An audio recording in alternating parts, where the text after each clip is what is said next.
Ram Ram. The Hanuman ज्योतिष में मैं विनय द्विवेदी आप सभी का हार्दिक स्वागत करता हूं और मां भगवती से ये प्रार्थना करता हूं कि उनकी कृपा सदैव आप सब पर यूं ही बनी रहे। तो चलिए, आज का ये जो वीडियो है ये मेष राशि वालों का साप्ताहिक राशिफल है। तो ऐसा क्योंकि मैं पहले मासिक राशिफल बताया करता था, बहुत लोगों को बहुत पसंद भी आया। बहुत सारे हमारे पास व्हाट्सएप मैसेज कमेंट के थ्रू बहुत लोगों ने ये कहा कि आप राशिफल फिर से बताना शुरू करिए, आपने बंद क्यों कर दिया। तो थोड़ा सा समय के अभाव में मैंने वो बंद कर दिया था, तो अब मैं फिर से ये स्टार्ट कर रहा हूँ। तो अभी मैंने सोचा कि मार्च यानी मेष राशि को लेकर सब लोग बहुत परेशान हैं, तो उनकी 7.5 भी स्टार्ट होने वाली है। तो हमने मार्च का जो टाइम बचा है एक वीक का, उस पर मेष राशि का राशिफल निकाला है। तो आप लोग ज़रा इस पर ध्यान दीजिएगा और उस पर जो जो चीज़ें हैं ध्यान से सुनिएगा। उपाय भी बताऊंगा और क्या प्रॉब्लम्स हो सकती हैं और क्या अच्छाइयाँ हैं वो भी बताऊंगा। तो देखिए, अभी जो आपकी कुंडली में 12वां भाव है वहाँ पे ग्रहों का जमावड़ा है, क्योंकि 12वें भाव में आपके सूर्य हैं, राहु हैं, शुक्र हैं, बुध हैं। इतने ग्रह 12वें भाव में बैठे हैं, जो कि 12वें भाव में इतने सारे ग्रहों का बैठना बहुत अच्छा नहीं है, क्योंकि 12वां भाव शुभ नहीं होता है, 12वां अच्छा नहीं माना जाता है। तो ये साप्ताहिक गोचर है, इसको हम चंद्रमा से रिलेट करके देखते हैं कि चंद्रमा जहाँ पे हैं उनकी स्थिति क्या है। तो चंद्रमा आपके 24 तारीख को यानी 24 मार्च को गोचर करते हुए आपके 10वें भाव में जाएंगे। 10वां भाव मतलब क्या होता है? केंद्र स्थान और आपका कर्म भाव। तो अब चंद्रमा है कौन? चंद्रमा आपके 4th भाव के स्वामी हैं, यानी कि कर्क राशि के स्वामी हैं। 4th भाव खुद केंद्र स्थान है। तो केंद्र स्थान के स्वामी का केंद्र में जाना कर्म भाव में, यानी कि एक तरह का राजयोग का निर्माण करते हैं।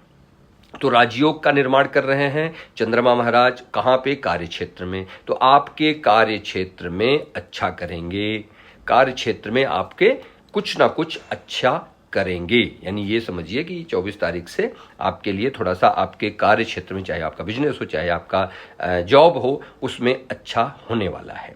अब चंद्रमा अपने से सप्तम, चंद्रमा गया कहाँ है? 4th भाव से 10वें में गया था। आप जोड़ेंगे तो 7वां घर आएगा, यानी सप्तम। तो सप्तम में गए हैं और चंद्रमा स्वामी कहाँ के हैं? भूमि भवन वाहन के। तो प्रॉपर्टी से संबंधित भी आपको लाभ हो सकता है इस सप्ताह के बीच में। और 10वां भाव आपके कर्म भाव का, 10वें से सप्तम का स्वामी कौन है? चंद्रमा।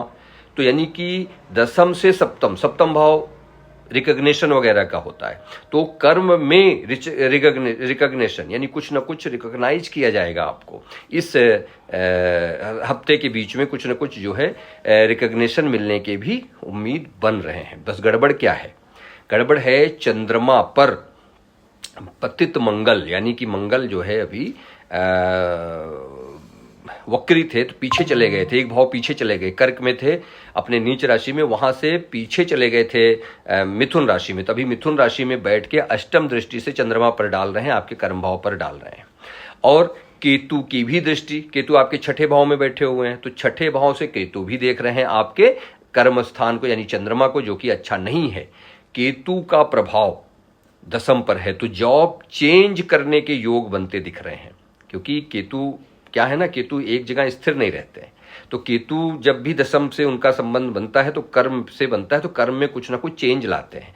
हो सकता है जॉब चेंज करें, या हो सकता है रिस्पॉन्सिबिलिटी चेंज हो जाए, हो सकता है आपका प्लेस चेंज हो जाए। तो कुछ ना कुछ ऐसे चेंज के योग बना रहे हैं।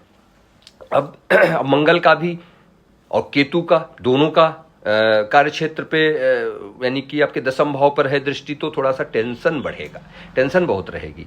तो ये काम को लेके या कोई कार्य क्षेत्र में थोड़ा सा टेंशन जरूर रहेगा। लेकिन अच्छा क्या है कि गुरु महाराज देख रहे हैं, गुरु आपके 2य भाव में बैठ के 9वीं दृष्टि से आपके कर्म स्थान को देख रहे हैं। तो यानी कि आपका जो ये टेंशन है, जो भी ये प्रॉब्लम्स अगर कुछ मंगल केतु दे रहे हैं, तो उसको सही कौन करेगा? गुरु महाराज। कैसे? किसी के सपोर्ट से आपके काम बनेंगे। जैसे प्रॉब्लम्स तो आ रही हैं, लेकिन वो काम बनेगा कैसे? किसी न किसी के सपोर्ट मिल जाएगा, जो कि गुरु आपको बचाएंगे, गुरु वहां से आपको जरूर लाभ देंगे। अब बैठे कहाँ हैं? धन भाव में है कौन? भाग्येश। तो भाग्य यानी लक आपका, धन यानी कि भाग्य आपका साथ देगा, क्योंकि कर्म स्थान को देख रहे हैं, आपके कर्म क्षेत्र में भाग्य का साथ मिलेगा। और धन कमाने में, यानी कि द्वितीय भाव धन का भाव होता है, तो वहां पे बैठे हुए हैं गुरु, कर्म से धन कमाने को भी दिखा रहे हैं। तो अब आगे, यानी कि गुरु बचाएंगे आपकी। गुरु कौन है? गुरु नॉलेज है, स्किल्स हैं हमारे बड़े बुजुर्ग हैं, हमारे गुरु हैं। तो कोई न कोई आपके नॉलेज से, आप अपने स्किल से, कोई ऐसी स्किल्स होगा जिससे आप इन सारी प्रॉब्लम से निकल जाएंगे। चलिए, अब आपको करना क्या है भाई? मंगल है, केतु हैं, गर्म ग्रह हैं, मंगल भी। थोड़ा वाणी पे आपको अपने कर्म क्षेत्र पे कंट्रोल रखना है। वाणी पे जितना कंट्रोल रखेंगे उतना ही आपको वहां पे चीजें सही दिखेंगी, सही रहेंगी। आपका जो वैवाहिक जीवन है इस टाइम में, वहां भी थोड़ी सी प्रॉब्लम चल रही है, क्योंकि आपके जो वैवाहिक जीवन के स्वामी होते हैं शुक्र महाराज, और शुक्र महाराज कहाँ बैठे हैं? सूर्य के बीच में बैठे हैं, राहु के बीच में बैठे हैं।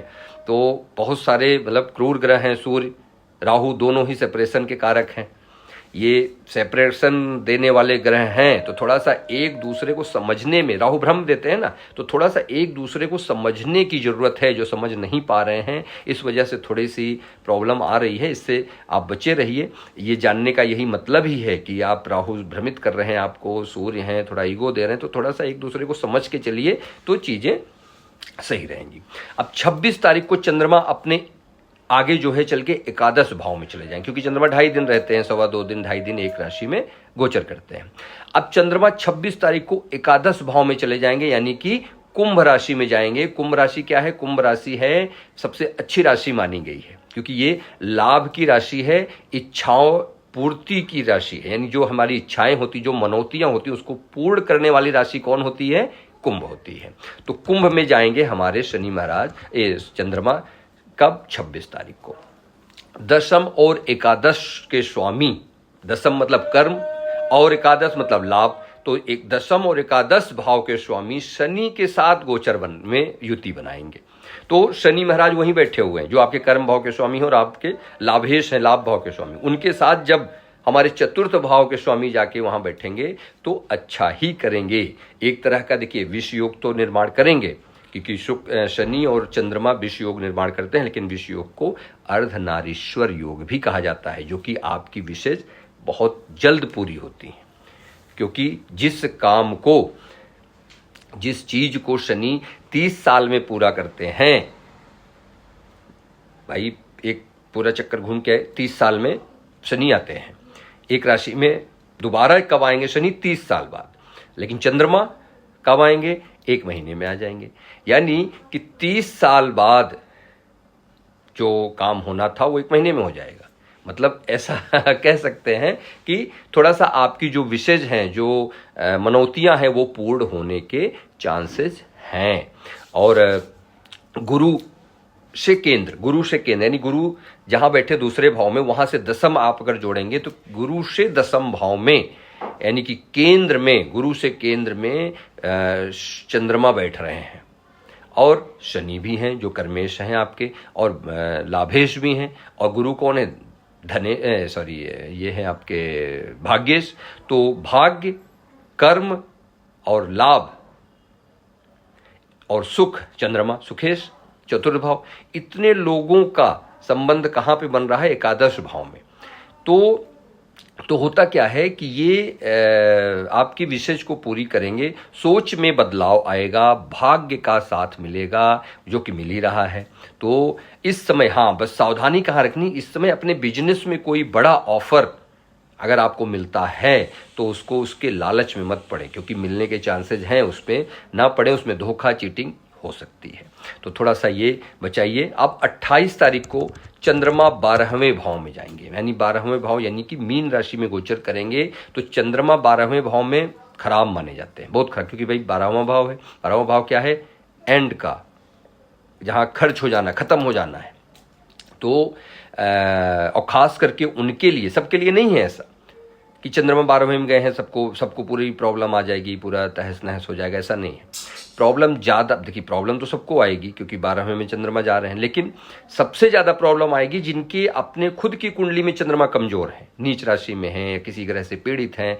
तो ये उनके लिए ज़्यादा खराब स्थिति बनेगी, उनको मानसिक कष्ट रह सकता है बहुत ज़्यादा, निगेटिव थॉट्स बहुत सारे आएंगे, बहुत उल्टा सीधा सोचेंगे, खर्च बहुत होगा, सेहत खराब होने के चांस बहुत ज़्यादा रहेंगे जिनके अपने कुंडली में चंद्रमा बहुत खराब है। 12वें भाव में सूर्य हैं, चंद्र हैं, राहु हैं, बुध हैं, सारे ग्रह वहाँ से कहाँ देखेंगे, छठे को देखेंगे। 12वें से बैठ के छठे को सब देख रहे हैं। छठा भी क्या होता है, लिटिगेशन का है, कर्ज का है, तो थोड़ा सा ये सही नहीं है। तो इस समय मेरा ये एक उस पर आप लोग को सजेशन कि आप लोग कोई बड़ा निर्णय इस टाइम पे ना ले, कोई बड़ा डिसीजन अगर लेना चाह रहे हो तो इस टाइम पे ना ले। शुक्र बुध वक्री हैं, शुक्र भी वक्री हैं, बुध भी वक्री हैं, तो क्या होगा कि आपके कार्य क्षेत्र में, आपके जीवन में गलतियां बहुत होंगी, झगड़े बहुत होंगे, तो इस सब से आप थोड़ा सा बचिए। ये आप ध्यान रखिए कि छोटी छोटी बातों को आप बहुत ज़्यादा, इस छोटी छोटी बातों का बतंगड़ बनने में टाइम नहीं लगेगा इस टाइम, क्योंकि बुध भी वक्री हैं और शुक्र भी वक्री हैं, बैठे हैं 12वें भाव में, राहु के साथ, शुक्र के साथ, चंद्रमा भी वहीं आ गए। तो ये सब जो है गलतियां होने के बहुत ज़्यादा चांस है वहाँ पे, और लड़ाई झगड़े होने के भी चांस दिख रहे हैं। इसलिए थोड़ा सा इसमें आप लोग बचा के रहिए, इस टाइम को थोड़ा सा अच्छे से यूटिलाइज कीजिए, आपको जब ये चीज़ें पता है।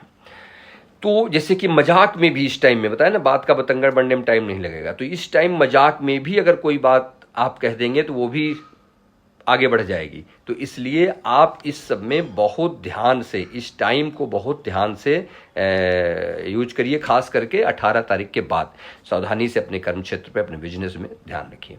अब सेहत की बात करें तो कफ के रोग यानी कफ की प्रॉब्लम आपकी बढ़ सकती है। जिनको कार्डियक प्रॉब्लम है, हृदय संबंधित प्रॉब्लम से, उनकी प्रॉब्लम्स बढ़ सकती हैं इस हफ्ते में। मैं बता रहा हूँ इस हफ्ते में नसों के रोग आपको बहुत प्रॉब्लम दे सकते हैं, और लोअर बैक पेन, जो लोअर बैक पेन होता है, मानसिक रोग यानी दिमागी अगर आपको कोई प्रॉब्लम है तो ये इस टाइम पे बढ़ेगा, क्योंकि चंद्रमा 12वें में है, तो 12वें में जाएंगे 28 को।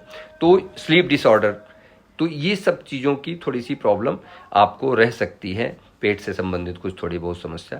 तो ये तो हो गई। अब पढ़ाई वालों बच्चे जो हैं, थोड़ा सा भाई आप अपने ट्रैक से एकदम अलग हैं, तो उसको लाइन पे आइए, ट्रैक पे आने की ज़रूरत है आपको, क्योंकि बहुत ज़्यादा हमें यहाँ दिख रहा है कि मन नहीं लग रहा है। अब करना क्या है, उपाय आप अगर समझें तो एकदम नॉर्मल सा उपाय, कोई ऐसा नहीं है। मंगलवार के दिन हनुमान बाहुक का पाठ कीजिए, हनुमान चालीसा का पाठ कीजिए।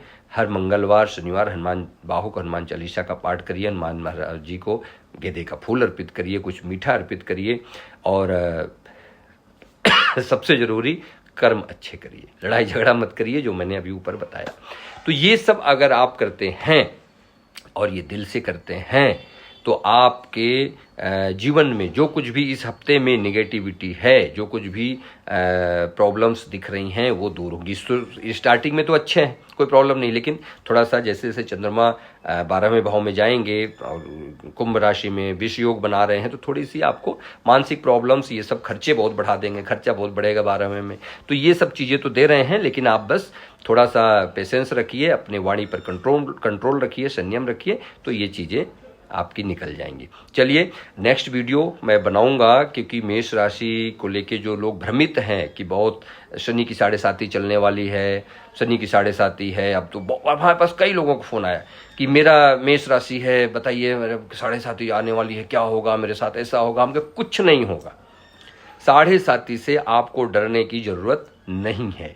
मैं एक वीडियो बना भी चुका हूँ, और इस पर भी मैं एक डिटेल्ड वीडियो बनाऊंगा कि 7.5 आनी चाहिए जिंदगी में, तभी आप कुछ कर पाएंगे। जीरो से हीरो बनने का समय 7.5 है, तो अगर 7.5 आएगा ही नहीं तो आप कैसे बनेंगे। तो ये समझिए, तो ये एक पॉजिटिव आप लेके चलिए, आप देखिए, आपको दिखाऊंगा, मैं एग्जाम्पल्स दूंगा, तो आपको क्लियर होगा कि हाँ 7.5 आनी क्यों जरूरी है। चलिए आज के लिए इतना ही, मिलते हैं नेक्स्ट वीडियो में, तब तक